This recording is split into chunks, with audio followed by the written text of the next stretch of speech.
For my tutorial, I decided to go ahead and show you how to do my OneNote by automatically going through the link. So I clicked on the link for OneNote, and this is the scene that'll come up, the screen that will come up for you. You're going to go over here to the 3 bars right here, and you'll see right here, I've set up a notebook for English 9 class. It has my student files listed right here. There's a collaboration setting page that's right here. And there's getting started with collaboration, and you can let your students collaborate together on questions, group projects through that, and group discussions. And our content library is where I put all the supplies and materials that the students would need for the class. It will come up, and all of them will come up right here. After you choose, I've got using the content library, handouts, Edgar Allan Poe PowerPoint, and then Shakespeare. Here's the unit that I did on here. If you look right here, all of my lessons come up on the right. This is the Shakespeare Prezi that I did. You would go ahead and just click on it, and you would go to the Prezi. There's Romeo and Juliet questions, and you would click on the PDF, and that would give you the option to download. And you can download it, and as you see here,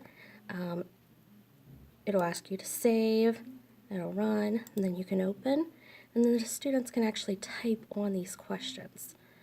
I'm going to go ahead and go back to the OneNote, and doing that, I just click right there. I'll click on English 9, and it'll come back up. I'm going to go ahead and just go back right into my content library. And you will see, I'll click on Shakespeare right here. There's a tone lecture that I used in here, and that's a PowerPoint. There's a sonnet lecture right here that I used, and it has a Prezi where you follow the link. There's a Romeo and Juliet game. This is a PowerPoint. There's a quote review, which is just a handout that I used with the students. This one right here is really interesting. It's a William Shakespeare Taylor Who Said It, Taylor Swift, and the students will do that activity. This is another app that I used. It's called Storyboard That, and you can open up characters, and I already have this one open down here. There's Romeo and Juliet character maps, and the students would download this and be able to add text right here. The first one was done for them, Romeo Montague, and then the next one would be Juliet, and they would go to that and be able to write on it. There's Shakespeare vocabulary, conflicts, imagery, the 5-act structure, and a storyboard also done on the tragic heroes. I have a digital script uploaded for them right here. This is for an inclusion classroom and a pull-out classroom, so it is the modified version. I also did a PowerPoint right here on the drama terms, and the drama terms for Romeo and Juliet is set up like a game, so the definition would be there. We would use formative assessment.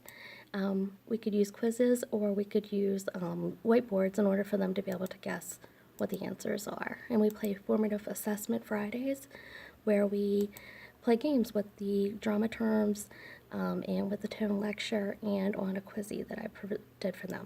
And then here's a pre-reading web quest that I did on Zoodle. And they just go ahead and go to this, and then they would go through the web quest and the different parts. OneNote is real easy to use. It's very user-friendly. It also comes on the Office 365 package, so the students in our schools do have an account with Office 365, so we're able to go ahead and email information back and forth. I can upload information into their student notebooks. Abby has a student notebook right here, and she has homework and quizzes on here. I won't show you because of confidentiality issues, but there's quiz grades on here. I can send information back to them when they're doing papers. I can give them notes, and it'll load right into their notebook, and only they can see that. This is the community notebook, which is a class notebook that all the students can see as long as I've invited them to it. And that's basically OneNote. Whenever you're using it as a teacher, you will go ahead, say I wanted to add another page to this. I would go there, make my page however I wanted to, and title it. Let's say I'm going to make it we'll just make 1, 2, 3, 1, 3, 3 for this purpose. I would go there, and I would go to Insert, and I can do a file printout or a file attachment and upload whatever I wanted to. Let's say I want to do 7 Romeo study questions, and it's a copy of it. I would upload it right there. And these are actually very easy to develop. Okay, well, I hope you enjoyed my tutorial on OneNote. Have a good day.